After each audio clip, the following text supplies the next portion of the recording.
to discuss the MCQs for the radiographer exams like the RRB, KGMU, Bihar exam and the Assam Rifles vacancy.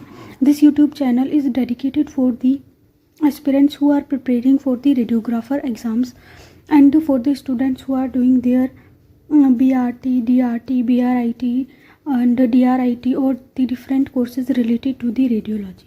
So without wasting further time, move to the first question of this video. First question is, which of the following conditions is best diagnosed using T1 weighted MRI with gadolinium contrast? इनमें से कौन सी condition जिसे हम T1 weighted MRI sequence का use करके and the gadolinium contrast का use करके best diagnose कर सकते हैं? Osteoporosis, multiple sclerosis, acute hemorrhage and bone metastasis. For the osteoporosis, the best we can diagnose is with the DEXA, dual energy X-ray absorptiometry. For the multiple sclerosis, the sequence which is used in MRI for the best detection of the multiple sclerosis is FLAIR. Fluid attenuated inversion recovery sequence जो होता है वो use किया जाता है multiple sclerosis के लिए. And जो T1 weighted MRI with gadolinium contrast है, it is best for the bone metastasis. Bone metastasis जो है वो बेस्ट डायग्नोज होते हैं, best diagnosed with the T1 weighted gadolinium contrast. So the answer of this question is bone metastasis. Question number 2. In digital radiography, what is the function of a thin film transistor? Digital radiography में जो thin film transistor होता है, thin film transistor उसका क्या function होता है digital radiography में? Converts X-ray photons to light, X-ray photons को लाइट में कन्वर्ट करने का काम करता है. Stores and amplifies the electrical charge, electrical charge जो स्टोर करता है और एम्पलीफाई करता है. Convert X-ray photon directly to an electrical signal, directly electrical signal को एक्सरे फोटोन में कन्वर्ट, एक्सरे फोटोन को डायरेक्टली इलेक्ट्रिकल सिग्नल में कन्वर्ट करता है. और एनहेंसेस द इमेज कॉन्ट्रास्ट, और एनहेंस करता है इमेज कॉन्ट्रास्ट को. तो जो थिन फिल्म ट्रांजिस्टर का फंक्शन होता है डिजिटल रेडियोग्राफी में वो होता है स्टोर करना और एम्पलीफाई करना इलेक्ट्रिकल चार्ज को. Store and amplify the electrical charge. जो डिजिटल रेडियोग्राफी होती है वो दो टाइप की होती है, indirect digital radiography and the direct digital radiography. In the further question I will explain digital radiography in detail. Next question number 3. The grid ratio in a high frequency X-ray system is typically grid ratio क्या होता है high frequency x ray systems के अंदर? 4:1, 6:1, 12:1 और 16:1. जो typically high frequency X-ray system के अंदर जो ग्रिड रेशियो होता है वो होता है 12:1. ग्रिड जो होता है उनको रेडियोग्राफी में यूज़ किया जाता है to absorb the scatter radiation so that contrast can be improved on the radiograph. Grid जो होती है वो जो स्कैटर रेडिएशन होती है उसको एब्जॉर्ब करने का काम करती है. ग्रिड रेशियो क्या होता है? ग्रिड रेशियो इज जो लेड ग्रिड के अंदर जो स्ट्रिप्स होती हैं उनकी जो हाइट होती है उसका और जो दो ग्रिड के बीच का इंटरस्पेस का जो डिस्टेंस होता है वो height of the grid strips and the distance between the two distance between the interspace between the two grids is D. So the ratio between this is known as the grid ratio. तो high frequency X-ray system के अंदर जो typically grid ratio होता है वो होता है 12:1. Question number 4. In fluoroscopy what is the purpose of pulse mode operation? Fluoroscopy में जो पल्स मोड ऑपरेशन का यूज़ किया जाता है उसका क्या पर्पस होता है? पल्स मोड ऑपरेशन का मतलब होता है फ्लोरोस्कोपी में कि जो एक्सरेज है वो कंटिन्यूस नहीं दी जाती, इंटरमिटेंट फ्लोरोस्कोपी का इसके अंदर यूज़ किया जाता है. इसका क्या पर्पस होता है? ये जो this question was also asked in the AIIMS CRE.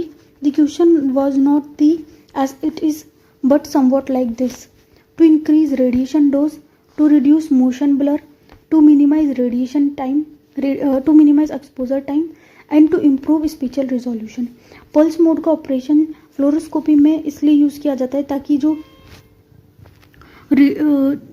ताकि जो रेडिएशन डोज है उसको रिड्यूस करने के लिए पल्स्ड मोड जो है उसको यूज़ किया जाता है फ्लोरोस्कोपी के अंदर, and also to minimise the exposure time. So the answer of this question is to minimise the exposure time. Question number जो फ्लोरोस्कोपी है, फ्लोरोस्कोप जो है 1896 में थॉमस एडिसन ने फ्लोरोस्कोप जो है उसको इन्वेंट किया था. फ्लोरोस्कोपी के अंदर आईआईटीवी सिस्टम जो होता है उसको यूज़ किया जाता है. ये आईआईटीवी ट्यूब है, आईआईटीवी इमेज इंटेंसिफायर ट्यूब.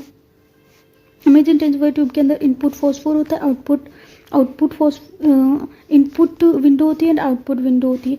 जो इनपुट विंडो होती है उसके तीन कंपोनेंट्स होते हैं. एल्यूमिनियम स्ट्रैम substrate, input phosphor and the photo cathode.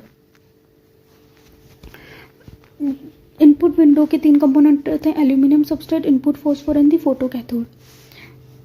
जब आईआईटीवी के अंदर एक्सरे फोटॉन्स आके टकराते हैं तो जो इनपुट फॉस्फोर कंपोनेंट होता है वो बना होता है सीजियम आयोडाइड का. ये जो सीजियम आयोडाइड है ये एक्सरे फोटॉन्स को विजिबल लाइट फोटॉन्स के अंदर कन्वर्ट कर देता है. Then these visible light photons are converted to the electrons with this photocathode. ये जो फोटो कैथोड होता है ये जो है इस विजिबल लाइट जो होती है इनको इलेक्ट्रॉन्स के अंदर कन्वर्ट कर देता है. Then these electron move to the output window and through the output window ये टीवी मॉनिटर के पास जाते हैं और फिर जो डायनेमिक इमेज है वो मॉनिटर के ऊपर शो की जाती है. This is how the fluoroscopy works. Next question number 5. What is the recommended angle for the tube in an axial projection of the calcaneus? जो कैल्केनियस होता है उसका एक्सियल प्रोजेक्शन जब हम करते हैं तो ट्यूब एंगल कितना देते हैं, रिकमेंडेड ट्यूब एंगल कितना होता है? 20 degree cephalic, 30 degree cephalic, 40 degree cephalic और 50 डिग्री सिफेलिक. जब हम कैल्केनियस का एक्सियल व्यू परफॉर्म करते हैं तो उसके अंदर जो एंगल दिया जाता है वो होता है 40 डिग्री सिफेलिक. कैल्केनियस जो है हमारे one of the tarsal bone है. टोटल 7 टार्सल्स बोन होती है जिसमें से एक जो टार्सल बोन है वो है calcaneus. Question number 6. Which of the following material is commonly used in a direct conversion flat panel detector? Direct conversion flat panel detector के अंदर इनमें से कौन सा मटेरियल जो है वो यूज़ किया जाता है? डायरेक्ट कन्वर्जन फ्लैट मटेरियल में जो मटेरियल यूज़ किया जाता है caesium iodide, amorphous selenium, gadolinium oxysulfide और बेरियम सल्फेट. जो बेरियम सल्फेट है ये कॉन्ट्रास्ट मीडिया है जो कि जब हम upper gastrointestinal studies and other gastrointestinal studies like barium swallow, barium enema, barium meal follow 3 enteroclysis, जब इन सब प्रोसीजर्स को हम परफॉर्म करते हैं तो उसमें बेरियम सल्फेट का यूज़ किया जाता है. गैडोलिनियम ऑक्सीसल्फाइड, गैडोलिनियम जो है वो एमआरआई के अंदर as a contrast media use किया जाता है. जो direct conversion flat panel detector होते हैं उसके अंदर यूज़ किया जाता है अमोफस सेलेनियम. अमोफस सेलेनियम जो है वो डायरेक्ट एक्सरेज को इलेक्ट्रिकल सिग्नल के अंदर कन्वर्ट कर देता है. हेयर जो डिजिटल रेडियोग्राफी होती है, डिजिटल रेडियोग्राफी जो है वो 2 टाइप की होती है. डिजिटल रेडियोग्राफी 2 टाइप से परफॉर्म की जाती है, indirect digital radiography and direct digital radiography. एक बार हम इनके बीच में डिफरेंस देख लेते हैं. जो indirect digital radiography and direct digital radiography. Indirect digital radiography के अंदर 2 स्टेप्स होते हैं. पहले जो एक्सरेज होती है वो लाइट के अंदर कन्वर्ट होती है, देन जो विजिबल लाइट होती है उसको इलेक्ट्रिकल सिग्नल में कन्वर्ट किया जाता है. While in digital radiography it is a 1 step process in which the X-rays is directly converted into the electrical signal using the amorphous selenium. जो इनडायरेक्ट डिजिटल रेडियोग्राफी होती है उसके अंदर सिंटिलेटर का यूज़ किया जाता है as a caesium iodide, and जो फोटो डिटेक्टर होता है वो अमोफस सिलिकॉन. जब एक्सरेज आके सिंटिलेटर के ऊपर गिरती है तो एक्सरेज जो है वो कन्वर्ट हो जाती है विजिबल लाइट में और फिर जब ये विजिबल लाइट आके गिरती है फोटो डिटेक्टर के ऊपर अमोफस सिलिकॉन के ऊपर तो ये जो विजिबल लाइट है ये कन्वर्ट हो जाती है इलेक्ट्रॉन्स में. While in the digital radiography photo conductor जो होता है वो होता है अमोफस सेलेनियम जो कि डायरेक्ट इलेक्ट्रिकल सिग्नल्स को एक्सरेज को इलेक्ट्रिकल सिग्नल में कन्वर्ट कर देता है. Image quality slightly lower due to light conversion. जो direct digital radiography, indirect digital radiography में जो इमेज क्वालिटी होती है वो स्लाइटली लोअर होती है as compare to the digital radiography due to the light conversion. Spatial resolution जो होता है वो लेस शार्प होता है इनडायरेक्ट डिजिटल रेडियोग्राफी में, while in digital radiography sharper images with better spatial resolution. Speed slightly lower due to light conversion step, जो speed होती है इनडायरेक्ट डिजिटल रेडियोग्राफी में वो थोड़ी सी कम होती है due to the light conversion step, while it is faster in digital radiography. Radiation dose slightly higher dose होती है इनडायरेक्ट डिजिटल रेडियोग्राफी में, वाइल इनडायरेक्ट डिजिटल रेडियोग्राफी में slightly higher dose, while indirect digital radiography more efficient potentially lower dose. Cost generally lower, more expensive due to advanced technology. Common application general radiography portable X-ray unit, while digital radiography high resolution imaging के लिए हम digital radiography का use करते हैं। Question number 7th. A characteristic X-ray photon is emitted when, characteristic X-ray photon कब emit होता है? An electron move from higher to a lower energy shell. An electron is completely ejected from an atom and nucleus undergoes radioactive decay. An electron move from the conduction band to the valence band. जो characteristic x ray होती है वो produce होती है जब कोई भी photon आया, उसने इलेक्ट्रॉन को बाहर निकाला, और जब यहाँ पे वैकेंसी क्रिएट होती है इस इलेक्ट्रॉन के बाहर जाने की वजह से, तो जो आउटर इलेक्ट्रॉन होता है वो इस वैकेंसी को आके फिल करता है, और जब ये बाहर वाला इलेक्ट्रॉन यहाँ पे आता है और तो जो एनर्जी का डिफरेंस होता है, बाइंडिंग एनर्जी का जो डिफरेंस होता है टू एनर्जी शेल्स के बीच में, वो प्रोड्यूस होता है in the form of the characteristic X-ray, in the form of characteristic X-ray. तो characteristic X-ray is produced when an electron moves from the higher to a lower energy shell. जब electron जो है higher energy shell से lower energy shell में move करता है तब एक कैरेक्टरिस्टिक एक्सरे जो है प्रोड्यूस होती है। So the answer of this question is an electron move from the higher to lower energy shell. Question number 8, most appropriate exposure factors for a lateral lumbar spine radiograph are. Most appropriate exposure factors क्या होंगे lateral lumbar spine radiograph के लिए? 60 kVp 50 ms, 80 kVp 20 ms, 90 kVp 80 ms and 100 kVp 100 ms। तो जो most appropriate factor होंगे lateral lumbar spine radiograph के लिए वो होंगे 90 kVp 80 ms। जब हम lateral lumbar spine radiograph perform करते हैं तो पेशेंट को लैटरल रिकमेंड पोजीशन में प्लेस किया जाता है एंड जो सेंटरिंग होती है वो L3 L4 पे की जाती है।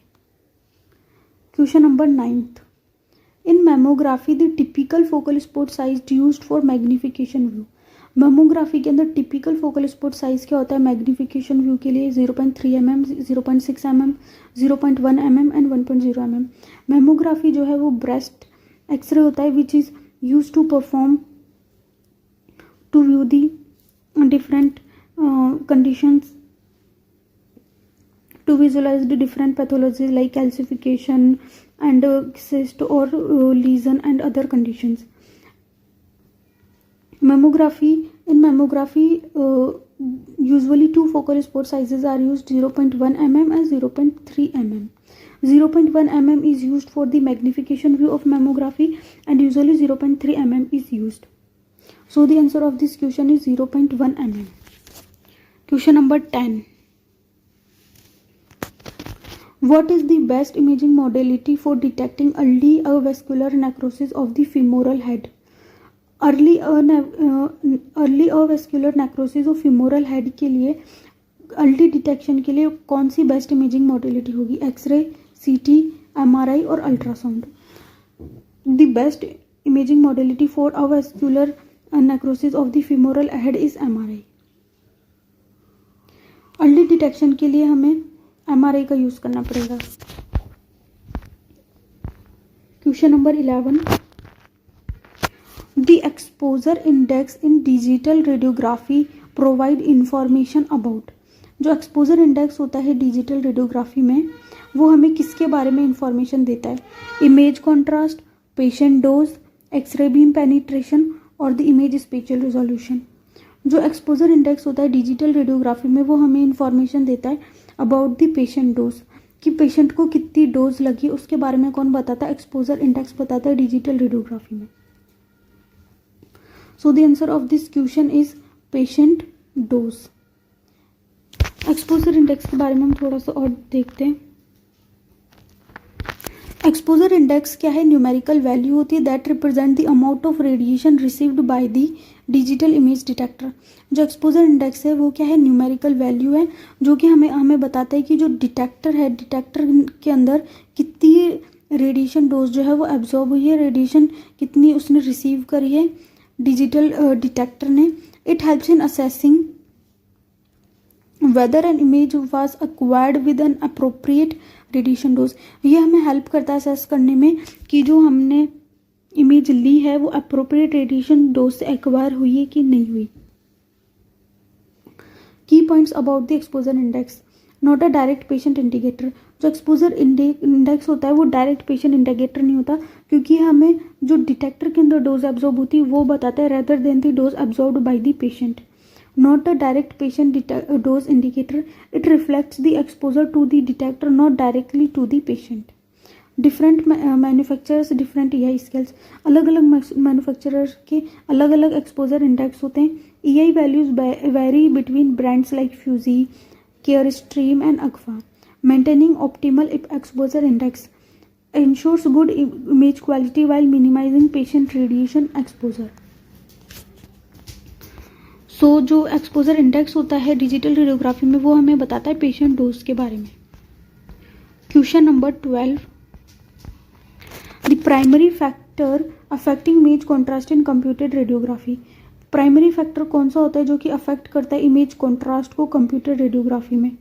जो प्राइमरी फैक्टर होता है जो कि अफेक्ट करता है इमेज कॉन्ट्रास्ट को कंप्यूटर रेडियोग्राफी में, MAS, KVP, पिक्सल साइज और डिटेक्टर थिकनेस। तो जो प्राइमरी फैक्टर होता है वो होता है KVP।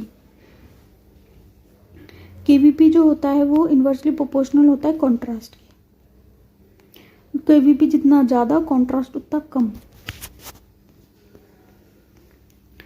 कंप्यूटर रेडियोग्राफी के बारे में हम थोड़ा सा देखते हैं। Computer radiography is a digital imaging technique used in radiography to replace traditional film based system.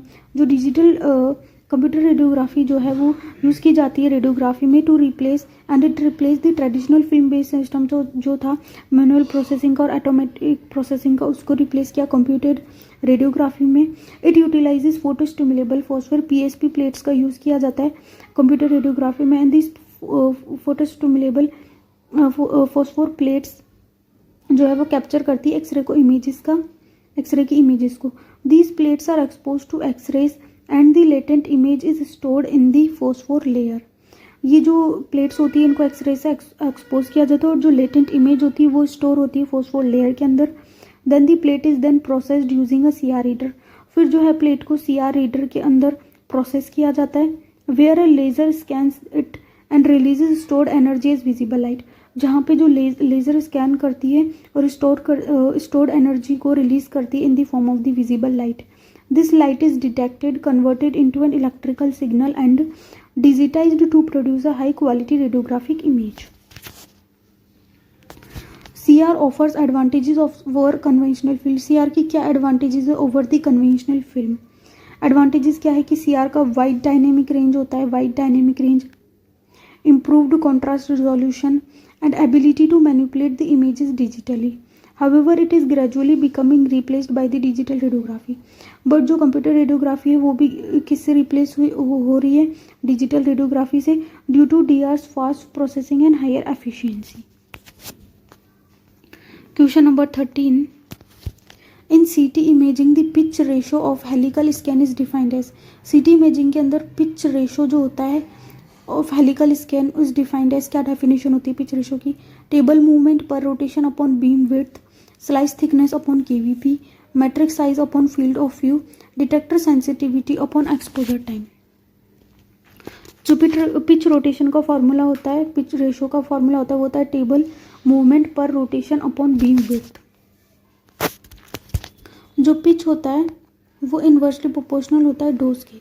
Pitch जितनी ज़्यादा डोज उतनी कम। जो पेडियाट्रिक पेशेंट्स होते हैं उनके अंदर ज़्यादा पिच का यूज़ किया जाता है सो दैट कि पेडियाट्रिक पेशेंट जो है उनके डोज कम लगे। Question number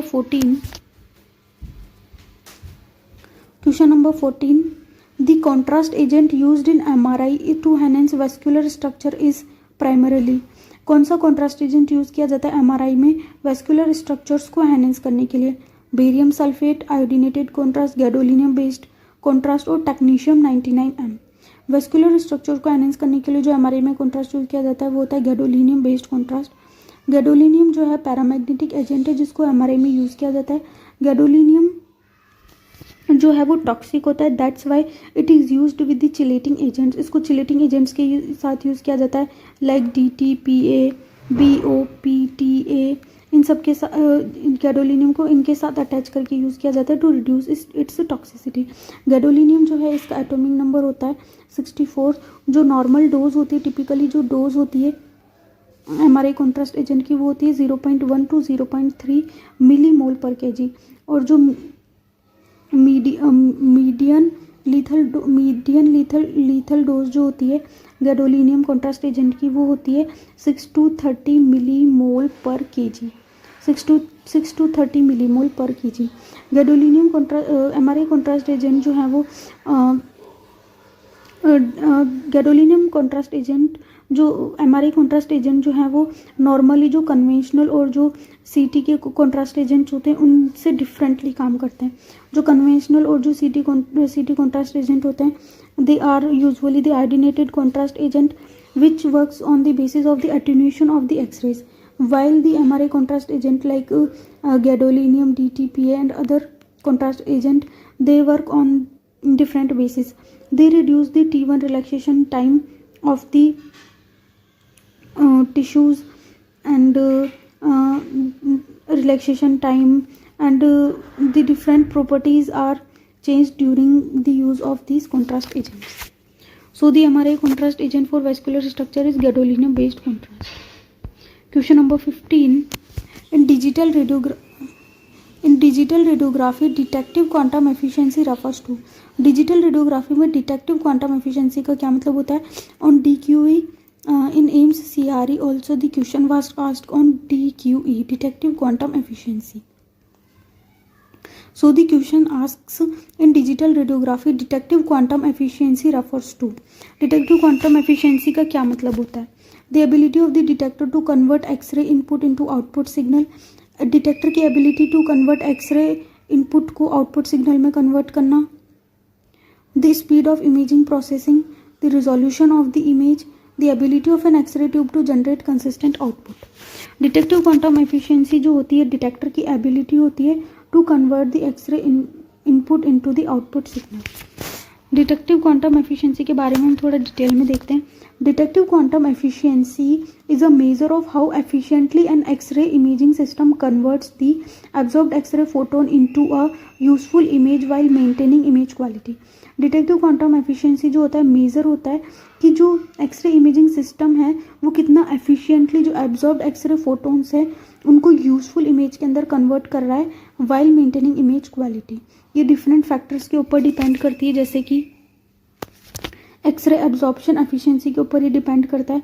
the ability of the detector to absorb X rays while depends on the type of and thickness of the detector material.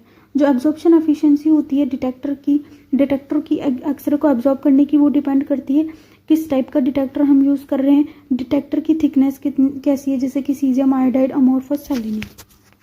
Special resolution. Higher resolution detector often have lower DQE due to increased noise and reduced absorption efficiency of small pixel sizes. जो higher resolution detectors होते हैं उनका जो DQE जो है वो लो होता है. हायर स्पेशल रिजोल्यूशन वाले जो डिटेक्टर्स होते हैं उनका जो डिटेक्टिव क्वांटम एफिशिएंसी होती है वो लो होती है. क्यों? क्योंकि उनके अंदर जो नॉइज़ होती है वो ज़्यादा होती है और एब्जॉर्प्शन जो होता है स्मॉल पिक्सल साइजेस का वो कम होता है.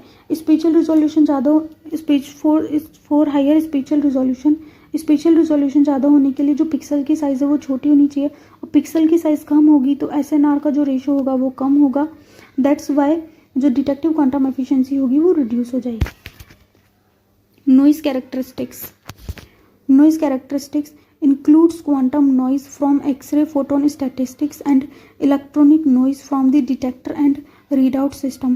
Lower noise level improves DQE. Fill factor. In digital detectors, a high fill factor, the area of each pixel that captures the X-rays. Fill factor का मतलब होता है कि पिक्सल का वो एरिया जो कि एक्सरेज को कैप्चर कर रहा है, क्योंकि जो डिजिटल डिटेक्टर्स होते हैं उनके अंदर जो पिक्सल होता है उसका एरिया कुछ कैपेसिटर से कवर्ड होता है, कुछ जो है वो इलेक्ट्रॉनिक से कवर होता है. That's why the whole area of the pixel is not used for the capturing of the X ray. So the area of pixel that capture the X ray, pixel का वो एरिया जो कि एक्सरे को capture करता है उसको हम बोलते हैं fill factor. And digital detectors a higher fill factor the improves DQE. जितना ज़्यादा फिल फैक्टर होगा उतना ज़्यादा डिटेक्टिव क्वांटम एफिशिएंसी होगी. X ray exposure level. DQE detective quantum efficiency varies with exposure. At very low doses electronic noise become more dominant, reducing efficiency. Detector design. Indirect detectors using scintillators and direct detectors using photoconductors have different DQE values due to differences in energy conversion processes. High DQE means better image quality with lower radiation dose, making it a key factor in optimizing radiographic imaging systems. This is all about the detective quantum efficiency. Next, question number 16. A water view is primarily used to assess. जो water view होता है उसको primarily किस लिए use किया जाता है assess करने के लिए? The zygomatic arch, the paranasal sinuses, the temporomandibular joint, the cervical spine. The water view जो होता है वो प्राइमरीली यूज़ किया जाता है असेस करने के लिए पैरानेजल साइनसिस को. वाटर व्यू जो है वो यूजुअली पैरानेजल साइनसिस को असेस करने के लिए यूज़ किया जाता है. वाटर व्यू जो है उसको हम ओसिपिटोमेंटल व्यू भी बोलते हैं. Water view is also known as the occipitomental view is a radiographic projection use primarily to evaluate the paranasal sinuses, particularly the maxillary sinus. Water view जो है वो पर्टिकुलरली मैक्सिलरी साइनस को असेस करने के लिए यूज़ किया जाता है. It also provide a clear view of the orbits, zygomatic arches and the nasal septum. The patient is positioned upright और supine. चिन जो होता है उसको एक्सटेंड किया जाता है. ऑर्बिटोमीटर लाइन जो है वो 37 डिग्री एंगल बनाती है with the detector. Mentometer line जो होती है वो परपेंडिकुलर होती है. And the central ray is directed perpendicular to the image receptor, passes through the occiput. Acanthion, occiput को हम अकेंथियन भी बोलते हैं.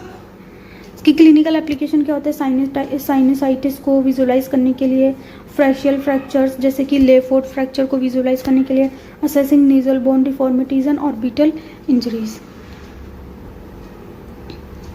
विच type of interaction primarily contribute to image formation in diagnostic radiography?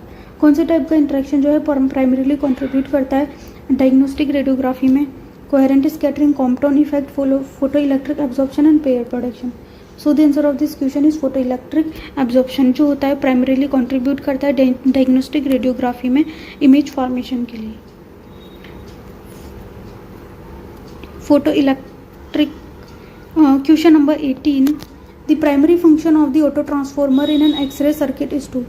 Auto transformer का primary function क्या होता है X ray circuit में? Adjust the high voltage, control filament current, regulate the incoming voltage और convert AC into DC. AC में DC को convert करने का काम रेक्टिफायर का होता है. एडजस्ट दी हाई वोल्टेज वो काम control filament current, regulate the incoming voltage. Auto transformer जो होता है उसका काम होता है रेगुलेट करना इनकमिंग वोल्टेज को, to regulate the incoming voltage. In paediatric radiography which technique is recommended to minimise radiation exposure? Paediatric radiography में कौन सी टेक्निक का यूज़ किया जाता है to minimise radiation exposure? Increase KVP, decrease MS, use a high MS and low KVP, increase exposure time, use a high speed screen with high MS. जो best technique होती है पेडियाट्रिक रेडियोग्राफी में वो होती है increase KVP and decrease MS. The effective dose of an X ray exam is measured in. Effective dose जो होती है उसको मेजर किया जाता है सीवर्ट में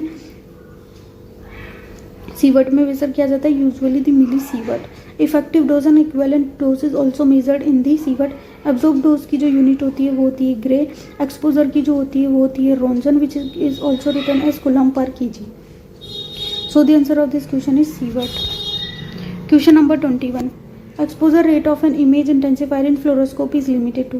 Exposure rate जो है image intensifier की fluoroscopy में limited होती है 5 मिलीग्रे per minute, 10 मिलीग्रे per minute, 50 मिलीग्रे per minute और 100 मिलीग्रे पर मिनट.